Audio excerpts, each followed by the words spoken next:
복음으로 푸는 마가복음 12번째 시간입니다. 복음으로 푸는 마가복음 12번째. 오늘은 주님의 원하심이라는 제목으로 하나님 말씀 연구하도록 하겠습니다. 방금 우리가 읽은 이 오늘 본문 말씀은요, 나병 환자를 고쳐주시는 말씀입니다. 1장의 마지막 말씀인데, 그리고 2장과 연결되는 그런 말씀인데, 나병 환자를 고쳐주시는 말씀입니다. 나병을 고쳐주심으로써 메시아이심을 보여주시는 것인데요.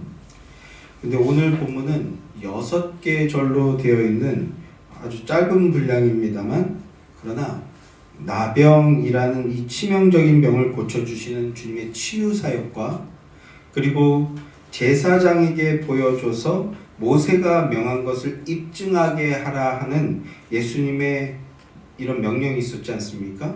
예수님의 구약의 성취라는 두 가지의 내용이 담겨져 있습니다.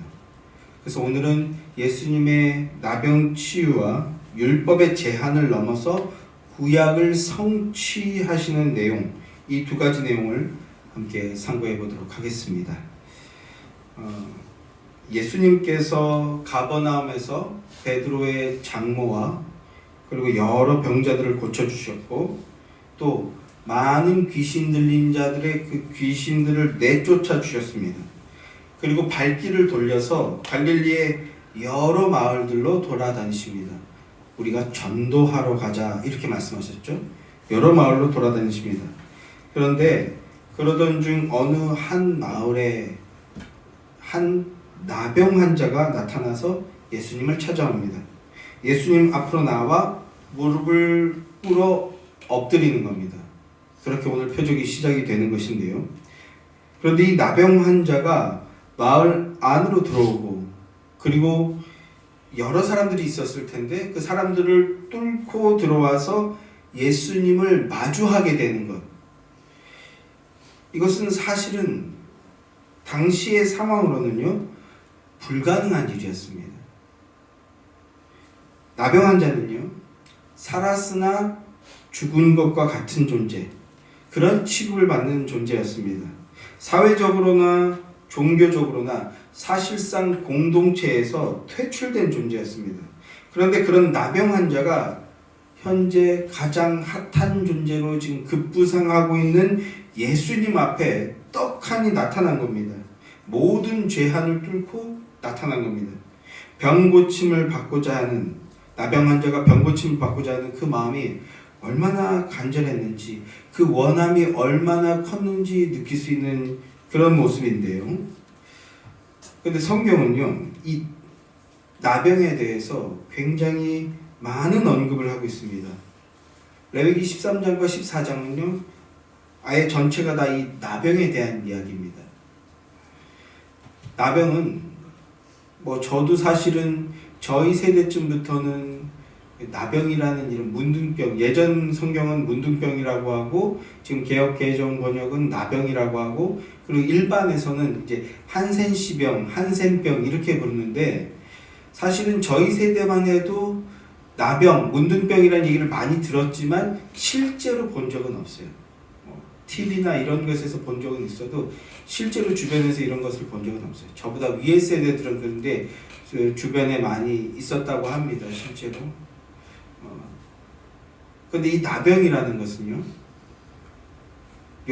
지금도 여전히 어딘가에는 이 나병으로 인해서 조용히 소리 소문 없이 지내시는 분들이 계신데, 이 나병이라는 것은 살이 썩고 그리고 신경의 감각이 없어지는 병입니다. 온몸이 썩어져 무너져 내리는데, 막 떨어져 나가는데, 그런데 감각이 파괴되어서 고통을 못 느끼는 거예요. 손가락이 떨어지고 발가락이 떨어지고 코가 떨어져 내리고 입이 삐뚤어지고 막 살이 벗겨지는데, 그래서 형체가, 사람이 보기에 그 형체가 비정상적인 모습으로 변형이 되어도 본인은 전혀 그걸 느끼지 못하는 그런 병입니다. 그게 너무나 끔찍하죠. 자기가 무너져 내리는 걸 사실은 감각으로 느끼지 못해요. 그냥 머리로 인지할 뿐이지. 그래서 그런 의미에서요, 나병이 인간의 실존을 상징적으로 보여준다라고 해서 영적인 질병과 같다라는 말을 많이 하게 되는 겁니다.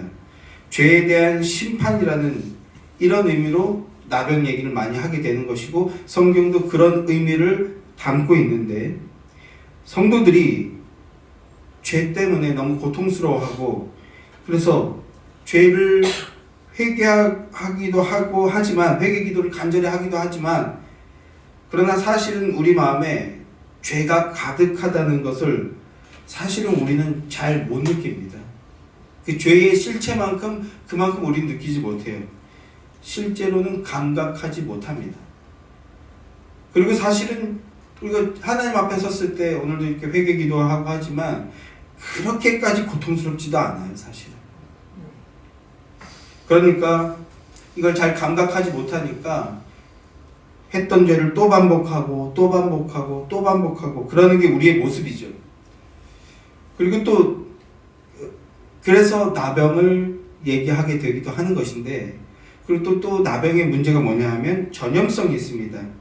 그러니까 사람들에게 옮기지 못하도록 격리시켜 버리는 거예요. 그래서 나병에 걸린 사람은 가정과 마을과 공동체에서 사실상 퇴출시켜 버리는 겁니다. 말은 격리시킨다, 서로 안전하게 하기 위해서 격리시킨다고 하지만 사실은 내쫓아 버리는 겁니다. 레위기 13장을 한번 보겠습니다. 레위기 13장 45절 46절 말씀입니다. 시작. 나병 환자는 옷을 찢고 머리를 풀며 윗입술을 가리고 외치기를 부정하다 부정하다 할 것이요 병이 있는 날은 동안은 늘 부정할 것이라. 그가 부정한즉 혼자 살되 진영 밖에서 살지니라. 이렇게 나병에 걸리게 되면, 이제 13장 14장이 나병에 관한 이야기인데, 나병에 걸리게 되면요, 지금 이따가 다시 읽게 되겠습니다만 먼저 제사장에게 가야 합니다. 제사장에게 가서 제사장이 이 사람이 나병에 걸렸는지 아닌지 진단을 해서 나병이 확실해지면 부정하다라고 확정 판결을 선언하는 겁니다. 그래서 제사장이 나병이라고 진단하면 그 사람은 먼저 옷을 찢어야 됩니다. 그리고 머리를 다 풀고 윗입술을 가리고 부정하다 부정하다, 나는 부정한 자라고 외쳐야 됩니다. 자신이 나병 환자인 것을 인정하고, 그리고 사람들에게 알리고, 그래서 다른 사람들이 자기에게 접근하지 못하도록 하는 거죠. 그런 다음에 어떻게 합니까? 공동체에서 떠나야 되는 겁니다. 가족과 이웃과 사회를 등지고 떠나서 외딴 곳에서 홀로 지내게 되는 겁니다. 아니면 그나마 상황이 좀 좋은 사람은 나병 환자들끼리 모여서 함께 살아가는 거죠. 비참한 삶을 살아가게 되는 겁니다. 율법은 우리가 읽었듯이 나병과 나병 환자를 부정한 자라고 규정합니다. 부정하다. 그래서 나병이 걸리면 늘 부정하다고 해야 됩니다. 부정하다. 그 사람이 자리에 앉으면 그 자리도 부정해지는 거예요. 만약에 이걸 모르고 누군가 그 다른 사람이 그 나병 환자가 앉았던 그 자리에 앉게 되면 그 자리가 부정하니까 그 사람도 부정한 사람이 된다라는 거예요. 이게 율법입니다. 또 그 사람의 손을 만져요. 그러면 그 손 만진 사람도 부정한 사람이 되는 겁니다. 그리고 또 그 사람과 대화를 나누면 그 대화 나눈 사람도 부정하다라고 하는 것이 율법입니다. 그래서 결국 격리되어지는 거예요. 46절을 보게 되면 맨 끝에 부정한즉 혼자 살되 진영 밖에 살아라 이렇게 말씀하고 있잖아요. 혼자 살되 진영 밖에서 살아라. 그러니까 앞서도 말씀드렸듯이 사회적으로나 종교적으로 공동체에서 사실상 퇴출당하게 되는 겁니다. 버림받은 자가 되는 거고, 그러니까 정서적으로도 살았으나 죽은 자가 되는 거죠. 이것이 나병 환자의 현실인데요. 그런데 그렇게 부정하여서 격리된 채 살아야 할 나병 환자가 지금 어떻게 했습니까? 마을 안으로 들어왔습니다. 일단 여기서부터 이미 법을 어긴 거예요. 마을 안으로 들어오고 예수님 앞으로 나왔어요. 율법을 어긴 게 되는 겁니다. 혹시라도 우연찮게 자기 주변에 누군가 사람이 있게 된 그런 상황이라면 어떻게 하라고요? 윗입술을 가리고 부정하다 부정하다, 나 나병 걸린 사람이라서 더럽고 위험하니까 피하십시오, 이렇게 신호를 주고 멀리 해야 되는 게 율법인데, 그런데 만약에 그렇게 되지 않으면 어떻게 하라고요? 돌을 던지라고 명합니다. 사람들이 그 사람들이 그 나병 환자에게 돌을 던지는 거예요. 가까이 오지 못하도록 쫓아내 버리라는 겁니다. 자, 그런 형편인데, 그런데 지금 어떻게 하고 있어요? 나병 환자가 이 모든 것을 어기고 예수님 앞으로 나왔다는 겁니다. 목숨을 걸고 나온 겁니다. 사람들이 만약에 미리 봤다면 돌을 던져서 쫓아내고 그 돌에 맞아 죽어도 할 말이 없는 거예요. 이렇게 목숨을 걸고 나온 거거든요. 얼마나 간절했으면 그랬겠습니까? 얼마나 원함이 컸으면 그렇게 했겠습니까? 너무나도 그 마음의 원함이 크고 너무나도 간절하니까 율법을 어겨서라도 목숨을 걸고라도 예수님 발 앞에 엎드리는 겁니다. 지금 예수님 발 앞에 엎드렸어요. 본문을 보면 꿇어 엎드리다라고 말하는데, 이 말의 원어가 몸을 던지듯이 엎드렸다, 무릎을 내팽개쳤다, 이런 의미거든요. 그러니까 몸을 던지듯이 주님 앞에 엎드렸다라고 합니다. 예수님 앞에 그냥 온몸을 던지듯이 풀썩 주저앉아서 예수님께 간구하고 있는 겁니다. 자, 그런데요, 만약에 우리가 이런 상황에 놓였다면 우리는 뭐라고 말을 할까요? 모르긴 몰라도, 예수님, 제가 지금 목숨 걸고 나왔습니다. 율법 어기고 이렇게까지 나왔습니다. 제가 얼마나 간절하면 이렇게 했겠습니까, 주님? 제발 저를 고쳐주십시오. 저를 꼭 좀 고쳐주십시오. 모르긴 몰라도 이렇게 말하지 않았을까요? 제가 지금 목숨 걸고 나왔어요. 좀 죽을 수도 있어요. 빨리 살려주세요. 이렇게 말했을 것 같은데, 그런데 다시 본문으로 돌아가 보시면요, 뭐라고 고백을 하고 있습니까? 본문 말씀을 보면 뭐라고 고백을 하고 있어요? 40절에 보면 주께서 원하시면 저를 깨끗하게 하실 수 있나이다, 이렇게 말씀하고 있습니다.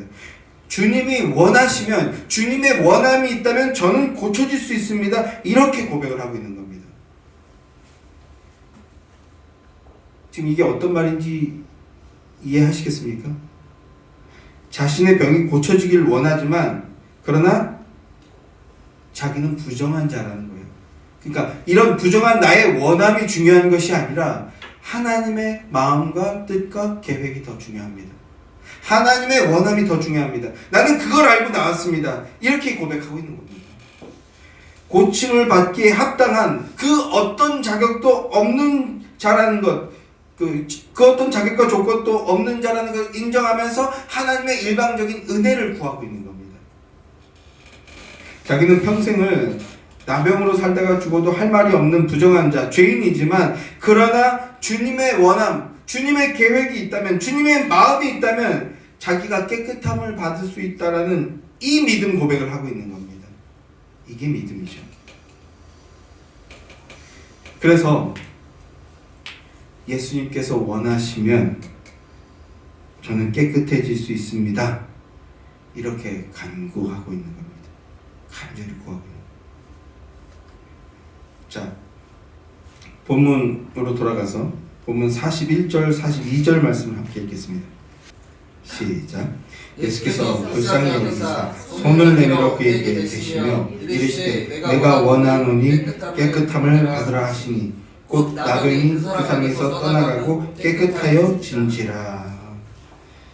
예수님께서 그 나병 환자를 마주하시고, 그리고 그 나병 환자의 간구를 들으셨습니다. 그리고 어떻게 하셨다고요? 그래서 그 나병 환자를 불쌍히 여기셨다라고 합니다. 불쌍히 여기십니다. 그래서 어떻게 하십니까? 그 나병 환자에게 손을 내밀어 대주십니다. 만져주시는 거예요. 여러분, 앞서도 말씀을 드렸습니다만, 이 부정한 자에게 손을 대면 어떻게 된다고요? 그 사람도 부정해지는 거라고 했죠. 만약에 실제로 병이 옮지 않아도 율법에 의해 부정한 자로 정해져 버릴 수도 있다는 겁니다. 그런데 그런 상황인데도 불구하고 예수님께서 어떻게 하셨습니까? 손을 대셨습니다. 그를 불쌍히 여기고 그에게 손을 대셨어요. 그것은 예수님이 그 부정한 자의 부정함을 대신 다 짊어지신다는 뜻입니다. 그 부정함을 대신 다 짊어지신다는 것입니다. 그리고 예수님께서 그를 불쌍히 여기셨다라고 합니다. 이 나병 환자가, 부정한 자가 깨끗한 자가 되어지는 것, 구원의 길은 오직 하나밖에 없다라는 겁니다. 뭡니까? 주님께서 불쌍히 여겨주셔서 주님께서 우리에게 자비와 긍휼을 베풀어 주시는 것밖에 없습니다. 그런데 주님께서 이 나병 환자를 불쌍히 여기셨다고 합니다. 왜 그렇습니까? 그것이 주님의 원하심이기 때문이었습니다. 주님의 마음, 주님의 뜻. 사실은 하나님의 아들이 이 땅에 오신 이유 자체가 바로 그 원함 때문이었어요. 그 원함. 잃어버린 당신의 백성들을 다시 찾아서 하나님의 자녀가 되게 하는 것, 그 일을 이루시기 위해서 그 원함 때문에 이 땅에 오신 것이었습니다. 그래서 예수조차도, 우리 예수님조차도 겟세마네 동산에서 기도하실 때, 십자가 지기 전에 겟세마네 동산에서 기도하실 때 어떻게 기도했습니까? 나의 원대로 마시고 아버지의 원대로 하옵소서, 이렇게 기도하셨잖아요. 나병 환자는 지금 자기도 모르게 예수님이 바로 그 하나님의 원함을 이루시기 위해서 이 땅에 오신 하나님의 아들 메시아이심을 드러내 보이는 그런 역할을 하고 있는 겁니다. 그래서 예수님이 나병 환자에게 손을 대시며 내가 원한다, 내가 원하니 깨끗함을 받으라, 이렇게 말씀하십니다. 그 사람의 부정함을 대신 짊어지시고 고쳐주시겠다라는 말입니다. 그러자 어떻게 됩니까? 예수님께서 원한다, 깨끗해져라, 이렇게 명하자마자 어떻게 됩니까? 즉시로 깨끗하게 나음을 받았습니다. 하나님의 원함을 이루어 주신 겁니다. 자, 예수님께서 손을 대시자 나병 환자의 병이 나았습니다. 부정한 자가 깨끗한 자로 변화되었습니다. 그런데 여러분, 제사장이나 서기관은 병을 진단하거나 관리하는 역할을 하는 자들인데요. 그런데 결코 그들은 나병 환자에게 손을 대지 않습니다. 손을 대지 않아요. 만나지도 않습니다. 사실 제사장은 뭐 역할 때문에 진단할 때 만나긴 하지만, 그러나 제사장과 서기관은 손을 대지 않지만, 그러나 우리 예수님은요, 친히 우리에게 와주셨고 만날 수 있는 여지를 열어놓으셨고, 그리고 당신 앞에 엎드리면 아무리 부정하고 더러운 자일지라도 어떻게 하셔요? 만져주시고 고쳐주시고 새 생명을 주시는 분이십니다. 이렇게 나병 환자가 깨끗해짐을 통해서 지금 예수님이 어떤 분이신지 우리에게 보여주고 있는 겁니다. 예수님께서 하나님 나라 복음을 지금 보여주고 계신 것입니다. 은혜 받을 자격 없는 자도 은혜 받게 된다는 하나님 나라의 실증적 원리를 우리에게 보여주고 계신 것이라는 겁니다. 우리가 그 은혜로 하나님 나라 백성 되어지지 않았습니까? 그 복음을 우리에게 보여주고 계신 겁니다. 하나님의 사랑은 잃어버린 자를 다시 찾아 하나님의 자녀가 되게 하는 것이고, 그 하나님의 마음, 그 하나님의 원함을 이루기 위해서 하나님은 가장 귀한 것, 독생자 예수 그리스도를 아낌없이 우리에게 보내주심으로 우리까지도 이 하나님 나라 백성, 하나님의 자녀가 되어지게 해 주셨다라는 그 복음을 이 나병 환자에게, 그리고 오늘 우리에게도 보여주고 계신 것입니다. 자, 이렇게 은혜롭게 예수님의 명하심을 통해서, 그리고 예수님께서 그 더러움을 대신 짊어지시는 것을 통해서 나병 환자가 깨끗함을 받게 되었다라는 말씀을 우리에게 전해주고 있는데요. 자, 그런데 이렇게 해서 말씀이 아름답게 끝나는 것이 아니고요, 이어지는 말씀이 있습니다. 본문 43절부터 45절까지인데요. 다시 한번 함께 읽겠습니다. 43절부터 45절까지 말씀 함께 시작.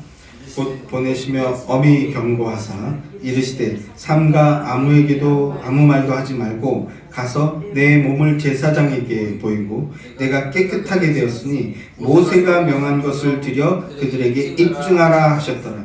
그러나 그 사람이 나가서 이 일을 많이 전파하여 널리 퍼지게 하니 그러므로 예수께서 다시는 드러나게 동네에 들어가지 못하시고 오직 바깥 한적한 곳에 계셨으나 사방에서 사람들이 그에게로 나오더라. 예수님께서 먼저 고침을 받은 자를 돌려보내시면서 한 가지 말씀을 엄히 경고하시는 말씀을 하시는데요. 무슨 말씀입니까? 아무에게도 말하지 말라. 오늘 있었던 이 일을 아무에게도 말하지 말라. 이렇게 말하고 있습니다. 지난 시간에도 말씀을 드렸습니다만 사람들이 예수님의 표적을 보거나 표적 이야기를 듣고 이 표적을 메시아의 복음으로 받아들이는 것이 아니라 잘못된 메시아론으로 받을 수 있기 때문에 예수님이 말하지 말라고 하셨던 겁니다. 사람들은 정치적, 군사적, 경제적 메시아를 기대하고 있어요. 원하고 있습니다. 육신적인 메시아로 받아들일 준비가 되어 있는 것을 아시기 때문에 그러니까 말하고 다니지 말라라고 그렇게 명하신 것입니다. 그러니까 여기서 더 중요한 말씀은요. 나병 나았으니까 어디 가서 말하지 말라. 이것보다 더 중요한 것은 나병이 나았어요. 그러니까 예수님께서 말씀을 따라 자 이제 네 병이 나았으니 제사장에게 가서 너의 몸을 보여주고 내가 깨끗하게 되었다는 선언을 받으라는 것이었습니다. 그리고 그 다음에 모세가 명한 것을 드려서 그들에게 내가 깨끗해졌다는 것을 입증하라 라고 하십니다. 이게 뭡니까? 이게 구약의 성취거든요. 그런데 이어지는 말씀에는요, 예수님께서 엄히 경고하시고 이렇게 명령하셨는데 이어지는 말씀은요, 재밌게도 제사장에게 가서 선언을 듣고 모세가 명한 것을 입증했다라는 이야기는 전혀 없고요. 예수님이 아무 말도 하지 말라라고 말씀했음에도 불구하고 사람들에게 이 일을 많이 전파하였다라고 하고 있죠. 자기가 예수님을 만났고 그 예수님을 만나서 병고침을 받아서 그래서 나도 이제 깨끗해졌다. 이 이야기만 하고 다녔다라는 겁니다. 예수님의 말씀을 정확하게 반대로 행동한 것이죠. 거스른 것이죠. 그 덕에 어떻게 됐다고 말씀하고 있어요? 이제 예수님께서 더는 동네로 들어가서 사역하실 상황이 못 되어지게 되었고 그래서 한적한 곳으로 가시게 되었다. 이렇게 말씀하고 있잖아요. 예수님의 말씀을 전혀 안 들었어요. 그런데 사실 이해를 하자면 이해가 되어지는 부분이긴 합니다. 놀라운 기적을 직접 체험했잖아요. 그러니까 얼마나 마음이 뜨거워졌겠습니까? 그러니 아직 십자가 복음을 이해하지도 못한 상태이고 하니 말린다고 해서 말려질 상황은 아니긴 한 겁니다. 그러나 오늘 우리는 이 말씀에서 어떤 교훈을 삼아야 될 부분이 분명하게 있다고 생각이 되어집니다. 여기서 우리에게 중요한 것은요, 말씀의 본질과 핵심을 놓치지 말자라는 것이라고요. 자, 그러면 예수님께서 모세에게 명한 것을 드려 그들에게 입증하라 이렇게 말씀을 하셨는데 그것이 무엇인지, 모세에게 무엇을 명했었는지 함께 살펴보도록 하겠습니다. 다시 레위기로 가보죠. 레위기 이번에 14장입니다. 레위기 14장 1절 2절 말씀을 함께 읽겠습니다. 레위기 13장은 나병 환자인지 아닌지 진단하는 내용이 나오거든요. 그런 다음 이어지는 14장은 나았을 때, 나병 환자가 나병에서 나았을 때는 어떻게 해야 되는지 이걸 말씀하는 게 이제 레위기 14장의 내용입니다. 자, 먼저 1절 2절 말씀 함께 시작. 여호와께서 모세에게 말씀하여 이르시되 나병 환자가 정결하게 되는 날의 규례는 이러하니 곧 그 사람을 제사장에게로 데려갈 것이요 라고 하죠. 만약에 나병 환자가 나았다면 어디로 데려가라고요? 제사장에게 데리고 가라라고 하십니다. 그러니까 예수님께서 제사장에게 가라라고 하신 것은요, 지금 말씀대로 율법대로 행하라고 하시는 것입니다. 예수님이 아직 십자가를 지시지 않았기 때문에 십자가 지시기 전까지는 구약의 말씀대로 모든 걸 행하시거든요. 그러니까 제사장에게 가야 되는 겁니다. 이 사람은요. 그래서 제사장에게 가서 나병이 나았다는 것을 입증하라고 했거든요. 그러면 제사장이 묻겠죠. 야, 네 몸이 어떻게 나았냐? 그러면 이 사람이 대답하겠죠. 예수님이 고쳐주셨습니다. 이렇게 대답하게 되겠죠. 지금 이 말씀이 뭡니까? 예수님이 뭘 하시는 분이시라는 거예요? 예수님은 율법을 완성하시는 분이시다라는 겁니다. 율법을 완성하시는 분, 구약의 성취자, 율법을 완성하시는 분이시다라는 겁니다. 제사장은 병을 진단하는 역할은 합니다. 그러나 진단하는 역할을 할 뿐이지 고치는 역할은 할 수가 없어요. 고치는 능력이 없습니다. 그 옛날 사람들, 구약시대 사람들은요, 그건 하나님만 하실 수 있는 일이라고 이렇게 생각하고 있었습니다. 구약의 이스라엘 백성들은 전부 다 나병을 고치는 것은 하나님의 영역이다 라고 이렇게 알고 있었어요. 그런데 예수님이 오셔서 그 병을 고쳐버리신 겁니다. 그러니까 예수님이 누구신지 지금 몸소 보여주고 있는 겁니다. 우리 예수님이 바로 구약의 성취자이고 어떠한 병이든 고치실 뿐 아니라 이 더러운 나병도 고쳐서 깨끗하게 해주시는 분이다. 병을 진단만 하는 정도가 아니라 고쳐서 깨끗하게 하시는 진정한 제사장이 오셨다라는 것을 보여주고 있는 그런 말씀이라고요. 자, 그래서 이어서 3절부터 9절까지 말씀 한번 함께 읽겠습니다. 조금 긴데 우리 집중해서 잘 읽어보자고요.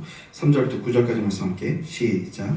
제사장은 진영에서 나가서 진찰할지니 그 환자에게 있던 나병 환부가 나았으면 제사장은 정결함을 받을 자를 위하여 명령하여 살아있는 정결한 새 2마리와 백향목과 홍색실과 우술초를 가져오게 하고 제사장은 명령하여 그 새 하나는 흐르는 물 위 질그릇 안에서 잡게 하고 다른 새는 산채로 가져다가 백향목과 홍색실과 우수초를 함께 가져다가 흐르는 물 위에서 잡은 새의 피를 찍어 나병에서 정결함을 받은 자에게 7번 뿌려 정하다 하고 그 살아있는 새는 들에 놓을지며 정결함을 받은 자는 그의 옷을 빨고 모든 털을 밀고 물로 몸을 씻을 것이라. 그리하면 정하리니 그 후에 진영에 들어올 것이나 자기 장막 밖에 이래를 머물 것이요 7째 날에 그는 모든 털을 밀되 머리털과 수염과 눈썹을 다 밀고 그의 옷을 빨고 몸을 물에 씻을 것이라.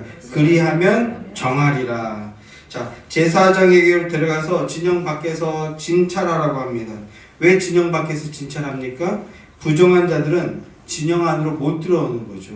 그러니까 진영 밖에서 진찰하라고 하는데요. 그런데 진찰을 받아봤더니 어떻게 되었다? 만약에 나병이 다 나았어요. 그러면 제사장이 병이 다 나았다 명령한다는 겁니다. 그러면 그 병이 나은 자에게 뭘 하라고 말씀하고 있느냐? 뭘 가져오라고 하는데요. 뭘 가져오라고 하고 있는지 한번 보십시오.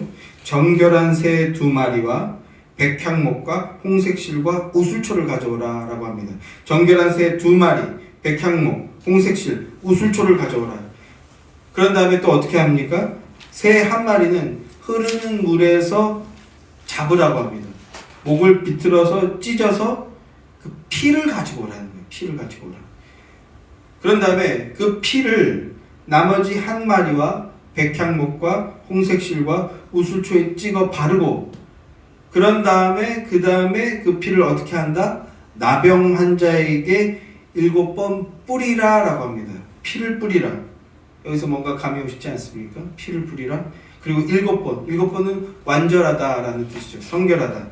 성결해졌다는 겁니다. 그리고 그 다음에 또 2마리 중에 1마리 새는 그 피를 찍어 바른 새는 자유롭게 풀어서 날아가게 하라 라고 합니다. 그러니까 이 새가 자유롭게 날아가게 되는 것이 누구 때문에 가능해지는 겁니까? 대신 죽은 1마리. 그 1마리가 죽었기 때문에 그리고 그 죽은 새의 핏뿌림을 받았잖아요. 그것이 자유함의 근거가 되는 거죠. 여기서 복음의 원리가 느껴지고 계신 줄 믿습니다. 그리고 자유롭게 날아간다는 것은 깨끗해졌다라는 의미라는 겁니다. 깨끗한 자, 성결한. 그리고 나병 환자였던 자는 죽은 새의 피를 7번 뿌림을 받았습니다. 그런 다음에 뭘 합니까? 옷을 빨고 목욕을 하는데 머리털부터 시작해서 온몸의 털을 다 밀어버리라고 합니다. 그리고 일주일 후에, 일주일간 진영 밖에서 머물다가 진영 안으로 돌아올 수 있게 되는 게 일주일 후에요. 7일째 날.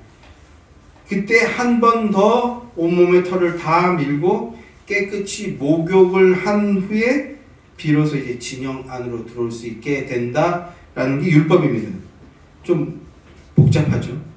어렵고 복잡하지만 그러나 잘 들어두시면 하나님의 구속사가 어떻게 말씀을 따라서 일목요연하게 진행이 되는지 이해하실 수 있는 근거가 더욱 풍성해지니까 지금 이 얘기를 조금만 더 집중해서 들어보시기 바래요.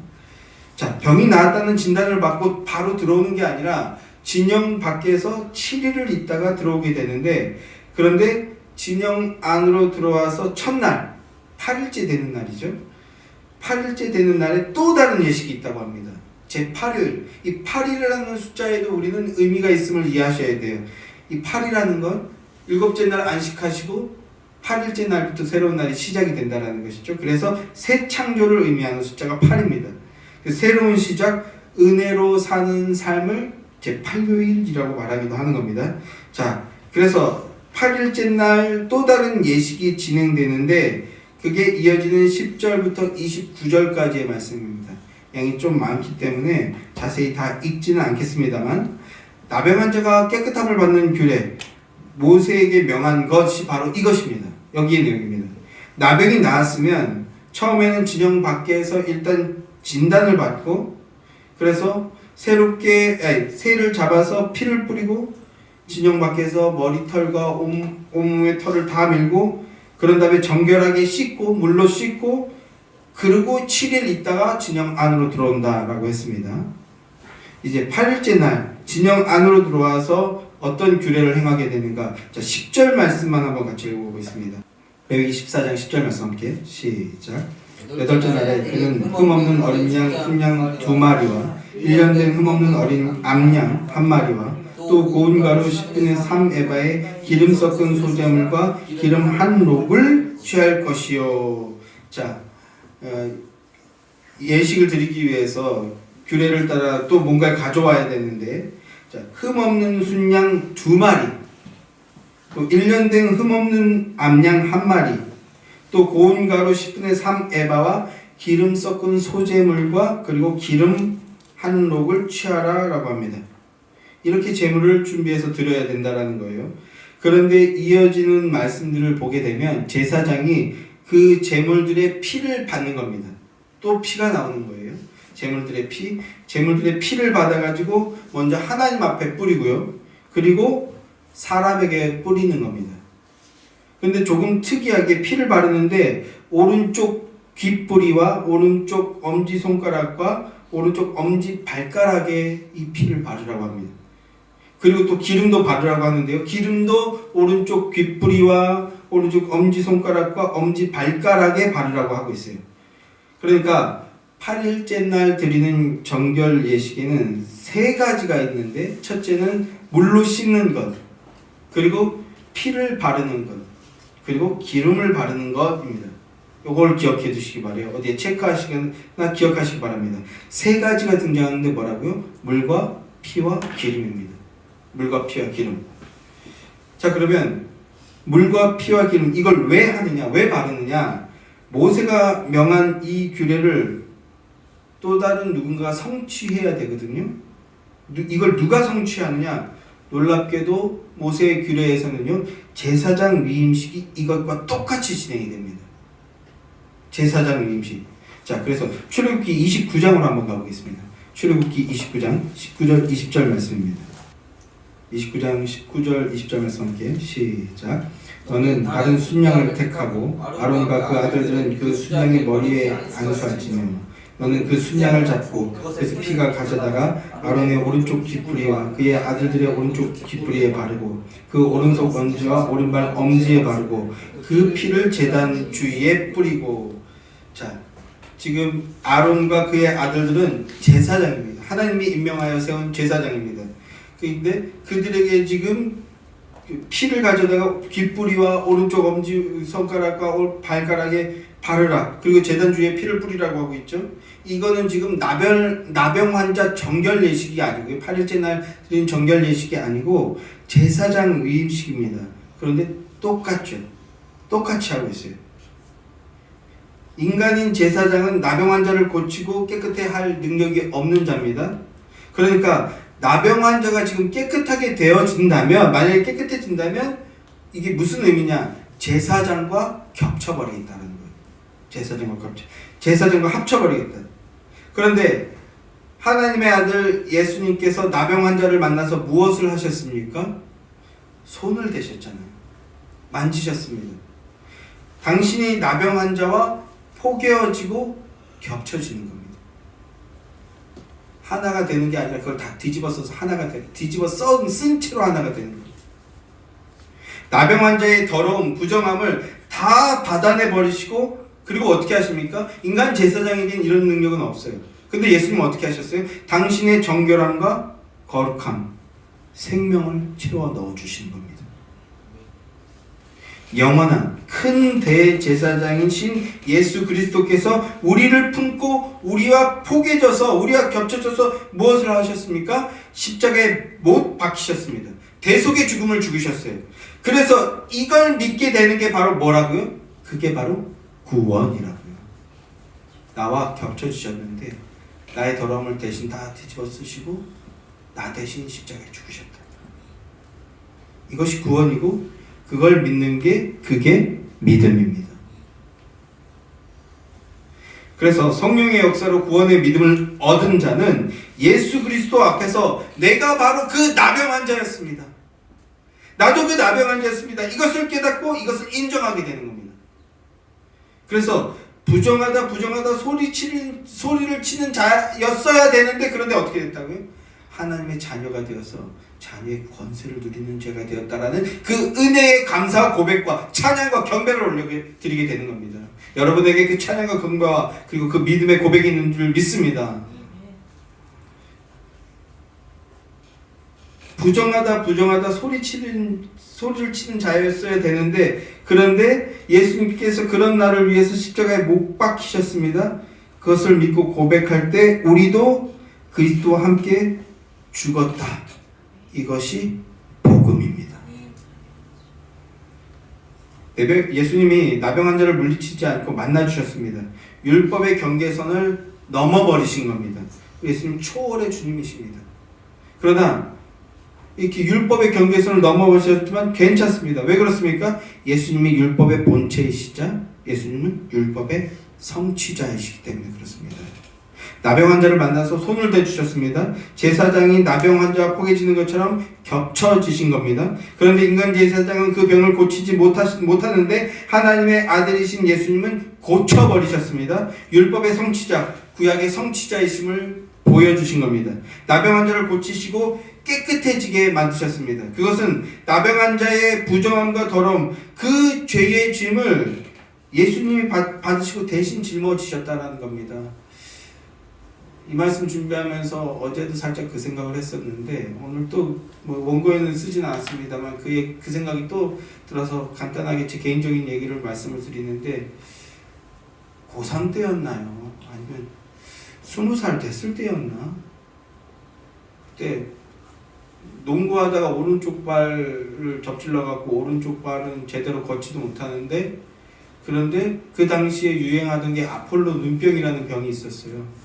이게 또 전염성이 심해서 뭐 사람들이 잘 못 만나게 하는 그런 병인데, 오른쪽 발은 접질러 갖고 쩔뚝거리고 제대로 서 있지도 못하고, 그리고 눈은 아폴로 눈병에 걸렸는데, 그런데 그 주위에 어떤 일이 있었냐면, 제가 너무나 아끼고 사랑하는 저희 모교의 동생들과 계곡에 물놀이 하기로 약속이 되어 있었어요. 물놀이 하러 가기로. 그리고 저희는 뭐 공식적인 계획이 없어도 기본적으로 주말 주일 되면 농구한다라는, 기본적으로 농구 축구한다는 약속이 되어 있으니까 가면 사람들이 다 있어. 그러니까 농구하고 축구해야 되고, 그리고 한 이틀이 지나서 계곡에 물놀이 하러 가야 되는데, 발은 농구하다 접질러서 쩔뚝거리고 서 있지도 못하고, 근데 눈에는 아폴로 눈병이 걸려서 그 모교의 동생들과 또 제가 마음에 들던 예쁜 자매가 있었는데, 그 자매랑 같이 물놀이 가야 되는데 못 가게 된 겁니다. 그래서 고3인가 20살인가, 어리지만 안 어리잖아요. 근데 제가 집에서 막 거의 울듯이 막 투정을 부렸어요. 울었던 것 같기도 하고, 실제로 하여튼 진상을 부리는 거예요, 제가 막. 그런데 그렇게 속된 말로 개진상을 부리는 저의 모습을 보면서 마음 아파하고 긍휼히 여기는 사람이 한 분이 있었습니다. 누굽니까? 누구겠습니까? 저희 어머니죠. 저희 어머니가 그래서 그 제가 막 진상 부리는 걸 다 받아내 주시고, 근데 뭐 어떻게 해요? 뭐 다리 뺐는데 참아야지. 눈병 났는데 이거 물놀이 갔다가 물에서 퍼뜨리면 난리 나잖아요. 근데 제가 그거를 당연한 그 현상을 인정하지 않고 어떻게 좀 해내라고 막 어머니한테 20살 된 애가 그냥 이렇게 막 진상을 부리는데 저희 어머니가 그걸 다 받아주시고, 제가 잘 때 어떻게 하셨는지 아십니까? 저를 붙들고 기도하시는 거예요. 병원 보내면 되는데 기도하시고, 그리고 그냥 기도하지 않고 어떻게 기도하셨어요? 제 눈에 손을 얹고 기도하셨어요. 입양 나와서 사랑하는 우리 아들 입양 나와서 농구도 하러 가게 해주시고, 그리고 물놀이도 가게 해주세요, 이렇게 기도하셨는 모양이에요. 내용은 기억 못 들었지만 제가 잠들었을 때 제 눈에다 손을 얹고 기도하시는, 그렇게 기도하셨습니다. 근데 아폴로 눈병 아시는 분들 아시죠? 눈에다 손 대면 어떻게 됩니까? 옮아요. 손 대면. 그래서 자고 일어났더니 이게 비정상적으로 제 눈이 나았어요. 이게 눈이 나았다? 이건 무슨 뜻입니까? 물놀이 하러 가도 된다는 뜻이잖아요. 제가 너무나 기뻐서 엄마한테 막 소리를 쳐, 엄마 눈이 나았어! 라고 봤더니 그 맞은편에 그 분의 눈이 시뻘겋게 돼서 팅팅 불어 있는 거죠. 제 병을 대신 짊어지신 겁니다. 이게 지금 한 26, 7년 전의 얘기인데요. 아직도 이 대신 짊어졌다, 이 부분만 나오면 그게 제일 먼저 떠올라요. 20살, 19살이었길 바라요. 그래도 한 살이라도 더 어렵게. 이 20살짜리가 철딱서니 없이 그냥 눈병 어떻게 하냐, 물놀이 가야 되는데 눈병 때문에 못 간다고 우는 이 아들을 마음에 품고 그 병을 대신 짊어지는 것. 그거 말고도 어머니 아버지께 받은 은혜가 너무나 크지만 그게 너무나, 그 대신 짊어지심이 너무나 귀합니다. 그런데 겨우 아폴로 눈병 대신 짊어지시고 엄청 고생하셨어요. 근데 그것도 너무나도 귀한데 우리 예수님 어떻게 하신다고요? 더러운 나병, 더러운 인간의 죄를 대신 다 짊어지셨다는 거예요.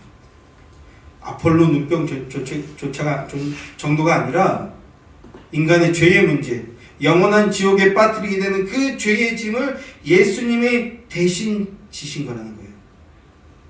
그리고 어디로 가십니까? 십자가로 가시죠. 십자가로.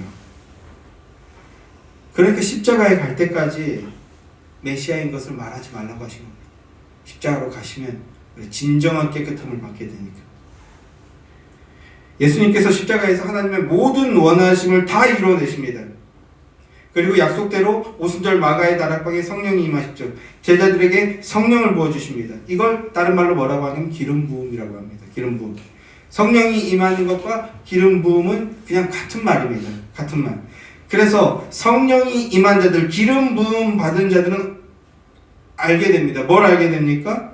히브리서 10장 1절 말씀에 이렇게 말씀하는데요. 율법은 장차 올 좋은 일의 그림자일 뿐이요 참 형상이 아니므로 해마다 늘 드리는 제사랑은 나오는 자들을 언제나 온전하게 할 수 없느니라. 자, 율법은 장차 올 좋은 일의 그림자일 뿐이다. 예수님을 얘기하는 거라는 거죠. 예수님 통해서 완성이 될 것이다. 구약의 제사는 율법의 완성자이신 예수 그리스도를 믿음으로 바라보게 하는 그림자일 뿐이었다는 겁니다. 그리고 그 예수님이 친히 오셨으니 그분을 믿고 따르면 된다는 겁니다. 그러면 그분을 믿고 따르게 되면 어떻게 된다고요? 부정한 자, 버림받은 자, 이 나병 환자도 치유받고 구원을 받아서 새 삶, 참된 삶. 저희가 저희 표현으로 또 표현해 볼게요. 사랑함으로 사랑하는 삶을 살게 되어진다는 겁니다. 이 나병 환자처럼 영의 감각을 완전히 잃어버려서 더러운 죄 가운데 있음에도 불구하고 그것이 죄인 줄도 모르는 그 죽음의 병에 걸린 자들도 예수 앞으로 나와 그분께 무릎 꿇고 그분께 새 생명을 간구하면 예수님의 자비하신 가운데 은혜 아래 새 삶을 살게 된다. 참된 새 삶을 살아가게 된다라는 것입니다. 주님이 내가 원한다 라고 말씀하셨습니다. 주님이 원하시는 것이 무엇입니까? 우리입니다. 우리가 깨끗해져서 새 삶을 살아가게 되는 그것을 원하신다는 겁니다. 우리가 깨끗한 자가 되어서 거룩한 삶으로 살아감으로 하나님의 영광의 증거가 되기를 우리 주님께서 원하시고 계시다는 것입니다. 그래서 주님께서 우리의 모든 부정함을 짊어지시고 십자가에서 죽으셨던 것입니다. 그리고 물과 피와 성령으로 하나가 될 길을 만들어 주셨습니다. 사랑하는 성도 여러분, 주님의 원하심이 저와 여러분입니다. 주님의 원하심이 저와 여러분의 영혼을 깨끗하게 만들어 주셨고, 그리고 우리와 함께 하시며 우리가 더욱 거룩해지기를 원하고 계십니다. 그 예수님의 생명과 은혜 안에 충만하게 거하는 복된 자들이 되시기를 소망합니다.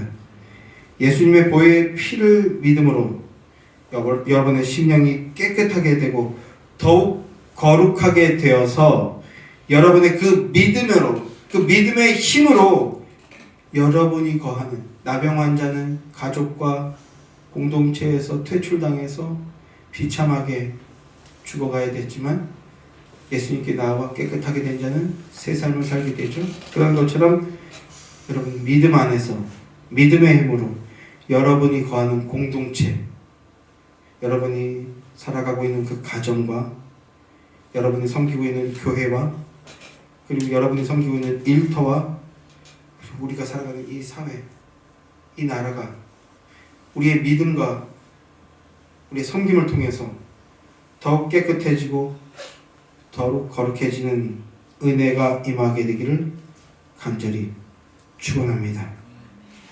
기도하겠습니다.